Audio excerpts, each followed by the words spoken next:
Ini saya cuma sedikit review yang kemarin, kita sedikit praktek. Jundirnya kebalik.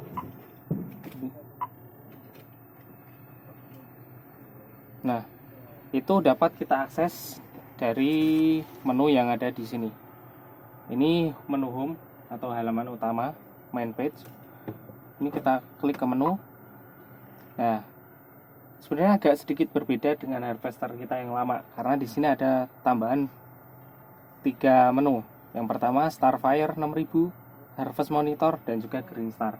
Nah, nanti akan saya coba sedikit ulas apa itu fungsinya. Yang pertama untuk Harvest Monitor. Untuk masuk ke Harvest Monitor tadi main menu tinggal kita pencet ke Harvest Monitor. Bisa dari sini atau bisa pencet yang ada di sini C. Karena ini ada kodenya C. Harvest Monitor, nanti akan langsung muncul tampilan si Harvest Monitor tersebut. Tampilan Harvest Monitor itu kira-kira seperti ini. Ini adalah pembacaan berapa liter per ton yang kotak ini. Tapi di sini berdasarkan dia kerja aja. Jadi untuk misalnya HM yang lain itu nggak terhitung. Jadi cuma pas kerja aja. Kemudian di sini ada pembacaan berapa tonase per jamnya. Tapi sama, dia cuma dihitung berdasarkan waktu dia bekerja. Kemudian di sini adalah berapa persentase dari si sampah. Stresnya berapa? Nanti akan ada di sini. Kemudian si data ini tadi, ini pembacaannya berdasarkan dari atas ini. Jadi contoh di sini. Berapa liter per ton yang dihasilkan ini berdasarkan setelah perhitungan 50 ton tebu. Jadi ini adalah sebenarnya skala berapa besar pembacaannya tadi. Di sini bisa disetting 50, 100 atau 800. Semakin besar maka hasilnya akan semakin akurat, cuma penghitungannya akan semakin lama. Nah, ini kalau dari pabrik sih disettingnya di 50. Jadi agar pembacaannya dia lebih cepat. Nanti yang hasil yang akan kebaca adalah hasil rata-rata. Nanti akan muncul di sini angka real time atau hasil secara langsungnya. Kemudian di sini adalah hasil terbaiknya. Hasil terbaik dalam 50 ton tebu. Hasil yang paling bagusnya berapa. Kemudian di sini sama, ini untuk penghitungan sampah. Di sini ada rata-rata, hasil terbaik, dan juga ada persentasenya. Nanti akan kelihatan di sini. Di titik-titik ya mas? Di titik-titik. Itu nanti kerja ya? Nanti makanya pada saat kita kerja nih akan berubah-ubah. Si ini adalah tombol yang digunakan untuk melakukan reset. Jadi kalau misalnya kita pencet ini, angka-angka yang di sini akan kembali ke nol. Terus ini digunakan untuk merubah si parameter. Kalau ini parameternya pada saat kita bekerja aja. Kalau kita klik ini, maka ini akan dihitung secara keseluruhan total. Kemudian di sini akan ada yang namanya penghitungan load. Penghitungan load atau misalnya bisa tipping kita lah, terserah. Tipping ataupun misalnya mau mobil. Nah, ini yang kita dapat bisa direset secara harian. Nah, yang ini biasanya per musim. Nambah yang mana itu mas? Nambahnya nanti ada di depan. Nanti akan saya jelaskan. Di depan. Ini yang di sini cuma buat ngereset aja. Nah, ini ada indikator. Kalau misalnya sensor yang ada di belakang kita, kamera, itu udah mulai kotor. Akan ada muncul ke merah sini. Ini terus walaupun ada kita sampai di sini nggak masalah ya? Nggak masalah. Yang penting nggak nyampe merah. Nanti sampai merah baru dia akan ada muncul peringatan. Nah, di halaman ini ada yang ditanyakan? Bentar. Ini kan untuk Setelah ini, saya mau jelaskan di samping ini. Ini ada tombol yang digunakan kalau misalnya kita pencet. Ini digunakan untuk kalibrasi. Nah, ini kalibrasi yang digunakan untuk menentukan tonase. Nah, ini sangat berhubungan erat dengan si ini tadi. Keakurasian pembacaan ini tadi, si Harvest Monitor tadi. Nah, ini untuk melakukan kalibrasi ini biasanya cuma dilakukan ketika misalnya kita motong di peta yang berbeda dengan varietas tebu yang berbeda. Karena tebu di setiap varietas kan pasti beratnya beda-beda. masa jenisnya. Nah, untuk melakukan ini gampang. Sebelum kita awal mulai motong, ya, kita tinggal pencet ini, klik, maka dia akan merecord. Contoh ya, klik.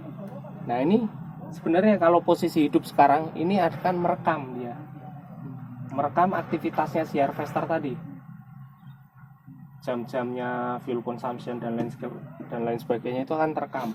Nah, setelah kita selesai, katakanlah kita kira-kira dapat 10 ton, karena minimum yang dipakai adalah 10 ton. Itu kita tinggal klik stop. Nah, akan muncul menu seperti ini. Bedanya volume ini akan berubah nanti. Ini akan naik volume tergantung berapa banyak tebu yang kita panen. Itu setelah kita cari 10 ton itu.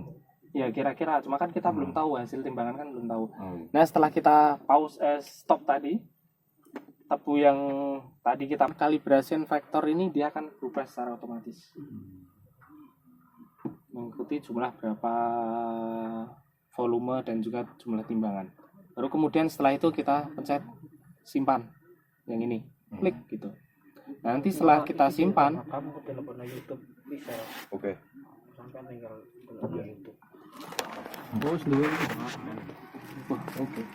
ngerekam aku kudu enek license. Nama penghasilan. Ngerekam aku kudu bagi hasil. Oh. Nah, Setelah kita simpan, setelah kita simpan nanti akan muncul di sini historinya. historinya.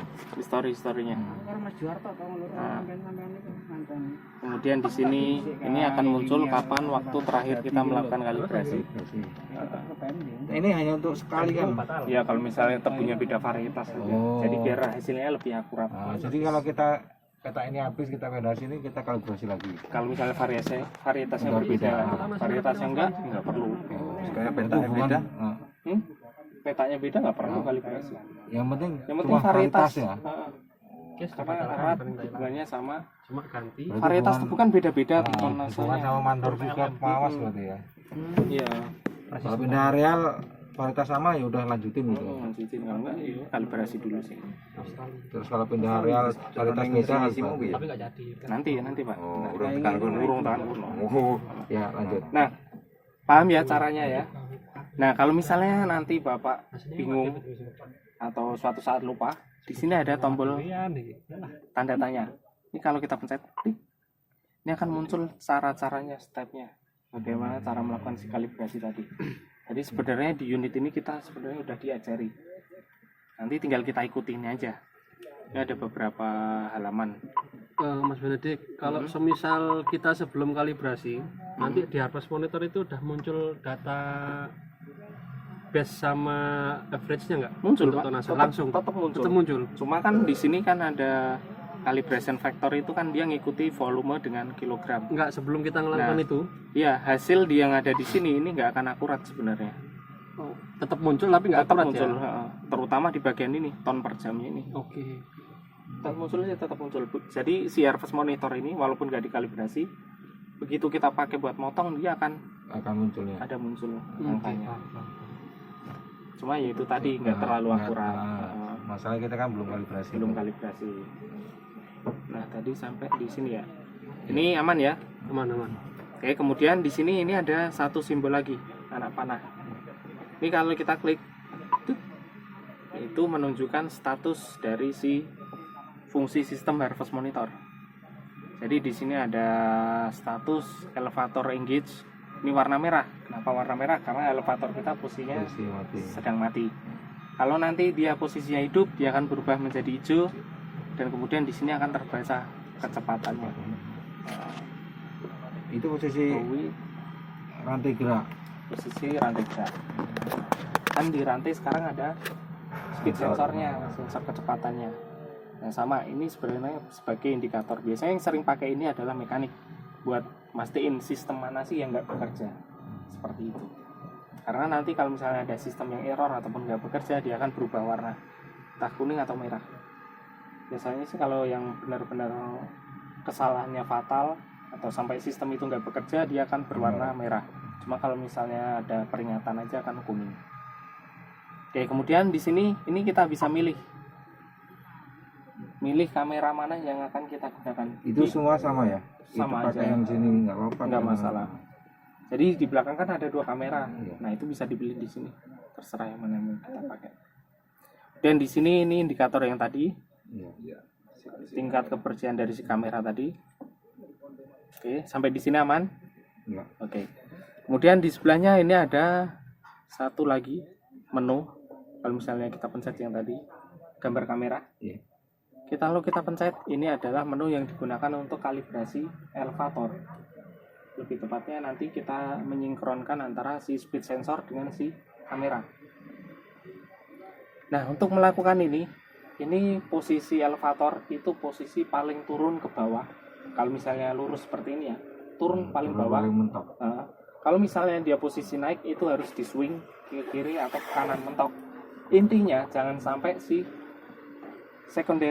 primary extractor hoodnya itu kebaca di kamera, jangan sampai kelihatan. Nah, sebelum kita klik yang itu, Sebelum kita Sebelum klik klik itu, sebelum kalibrasi digeser. posisikan dulu, geser si Kanan, elevatornya, baru kemudian engine RPM posisi high idle atau posisi paling tinggi. paling tinggi. Kemudian setelah itu pencet ini, elevator kita nyalakan, jadi dia muter. Baru setelah itu kita klik kalibrasi. Dia akan otomatis nanti akan mengisi ininya, loadingnya ini sampai 100%. Nah, nanti akan ada, kalau udah 100% akan muncul, biasanya ini akan terupdate tanggal kalibrasi terakhirnya. Kalau unit ini berarti dia kalibrasi terakhirnya di tanggal 16 bulan Juni tahun 2020 jam 15. Ya, jam 17 jam 5. Kalibrasi ini setiap Nah, kita kalibrasi ini cuma dilakukan ketika kita habis melakukan repair di elevator, penggantian sensor, atau misalnya ada error kode di elektronik yang ada di elevator. kalau enggak perlu kan? Enggak perlu. Misalnya kan hanya satu sekali. Satu kali aja cukup. Selama enggak ada permasalahan ya enggak usah. Iya, betul.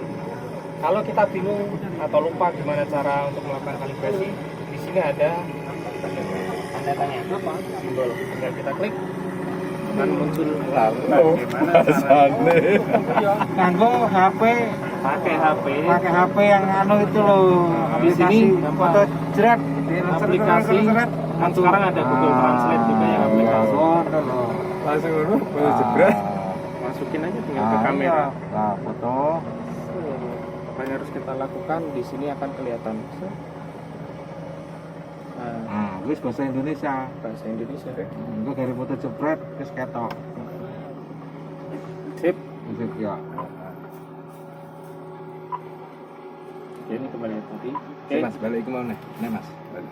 yang mana? Kamera. Ini. Itu sing ngene, pentol-pentol abang. Kontol. Nah, Ikan berarti nganggo GPS, Mas ya? siap. Iki kemungkinan bisa jadi warna merah enggak? Karena ini kan menggunakan sinyal kan? Enggak. Sinyal. Nah, nanti Kalau tak jelasin. sinyalnya Tak jelasin keunggulan GPS dari John Deere. waduh, makasih. Yuk, lanjut. Lanjut dulu ya. Ya. Jadi Harvest Monitor menunya cuma ini. Simpel kan, nggak kayak yang presentasi kemarin kan ini aneh-aneh. Makanya tak bilangin lebih simpel di unit aslinya. Ini nggo riset semua, Mas ya. Ya betul. Ini untuk apa? Ton Ini per liter. liter per ton. Ah, Nah, ton ini ton per jamnya. per jam, bukan per liter ya. Ya, Sedikit teras. trasnya. Ini ya, di angka di sini nanti yang berubah-ubah ya. Ini. Oke. Ini kan setelah kalibrasi kita. Betul. Sebenarnya nggak dikalibrasi pun ini akan tetap muncul, cuma ya. Kurang.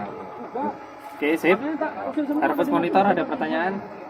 Cukup. Cukup. Saya jelasin selanjutnya ke GPS John Deere. Nah, GPS John Deere ini biasanya itu kalau kita beli langsung dari pabrik, udah terpasang begini akan secara otomatis diaktifkan oleh si pabrik John Deere. Kalau misalnya kita beli secara terpisah, nanti biasanya dealer yang bisa melakukan aktivasinya. Nah, untuk bisa mengecek si GPS tadi aktif atau enggak, itu ada beberapa cara. Yang pertama, kayak tadi di Harvest Monitor kan udah muncul hijau. Iya. Nah, itu sebagai salah satu indikator si GPS aktif atau tidak. Yang kedua, kita bisa ke menu ini, main menu. Di sini ada Starfire 6000. Starfire 6000 ini adalah si receiver GPS tadi. Kita masuk ke sini. Nah, di sini akan ada indikator. Ini indikator si GPS kita, 3D SF1. 3D yang dimaksud si GPS kita itu bisa menangkap gambar 3 dimensi yang dihasilkan dari kombinasi beberapa satelit. SF1 adalah gampangannya paketan lah, paketan yang diaktifkan. Jadi ada beberapa paketan opsi.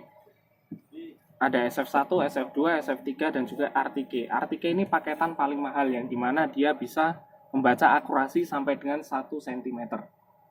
SF1 akurasinya dia di range 10 sampai 12 cm maksimum. Jarak melencengnya dari si titik 0. SF2 itu di 5 cm, SF3 itu di 2 cm. Nah, ini ada beberapa opsi nantinya. Kalau misalnya kita mau upgrade nih, jadi agar si GPS kita lebih akurat. Nah, bisa. Kita tinggal nanti hubungi dealer, beli, karena ini harus beli sih. Ada yang per 3 tahun, per 6 bulan, atau per setahun. Nanti dari dealer akan menyediakan kode aktivasi, tinggal kita aktifkan di sini. Sebenarnya kalau hardware-nya semuanya sih sudah siap, cuma karena dibatasi di software-nya biasanya. Nah, kemudian di sini ini adalah informasi tentang si akurasinya, si GPS berapa persen, GPS sinyalnya, kemudian si SF ini, sinyal dari si SF1 ini. Nah, ini persentase sinyal. Nah, biasanya kalau misalnya GPS receiver kita itu ketutupan, contoh misalnya kita di dalam workshop, sinyal itu biasanya nggak akan tercapai 100%. Biasanya antara 70, 80, 90. Karena musuh utama dari GPS itu adalah halangan terhadap si receiver. Bisa jadi mendung begini. Ini kalau misalnya kita cuma menggunakan satu satelit aja yang tertangkap di sini, si tertangkap di receiver, biasanya akan akurasinya dan juga sinyalnya akan berubah. Tapi kalau John Deere saya jamin signal nggak akan bisa hilang. Kenapa begitu? Karena kalau kita lihat di sini, satelit yang terlacak oleh si receiver dan sinyalnya terkunci oleh receiver si John Deere itu ada 21 satelit. Nah, si satelit ini itu semuanya sinyalnya bisa dikatakan nanti selang-seling dan semuanya terkunci sih.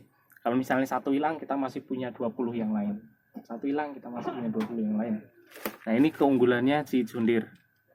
Karena minimum agar si GPS ini beroperasi itu membutuhkan paling nggak 12 satelit, itu minimum. Kalau yang contoh Trimble yang dipakai di merah, itu dia cuma menggunakan satu satelit, maka bisa dicek. Misalnya posisi mendung seperti ini, kalau dia dipakai buat auto track pasti miring-miring. Karena kalau cuma satu satelit, akurasinya akan sangat berpengaruh terhadap kondisi alam. Apa yang diomongin Pak Seru ini ya? Apa GPS panggah muter? Bukan. Nah, ini kita pakai. Ini yang untuk saat ini nambah tadi di yang grup pertama itu cuma sekitar 19 satelit. Kita nambah 2 satelit lagi yang terlacak. Dan ini posisi dari si satelit. Sebenarnya saya pun nggak tahu ini yang dimaksudkan apa, karena yang infonya sih ini menggambarkan posisi dari si satelit, koordinatnya mungkin. Nah, tapi sebenarnya kita pun cuma cukup di sini aja untuk mengetahui si GPS kita itu beroperasi atau tidak. Kemudian di sini adalah sudut kemiringan dari unit. Nah, makanya di setiap unit baru biasanya diperlukan kalibrasi yang namanya TCM kalibrasi. TCM kalibrasi itu adalah kalibrasi yang digunakan untuk mengetahui posisi kemiringan dari si receiver ini. Jadi untuk agar hasilnya lebih akurat.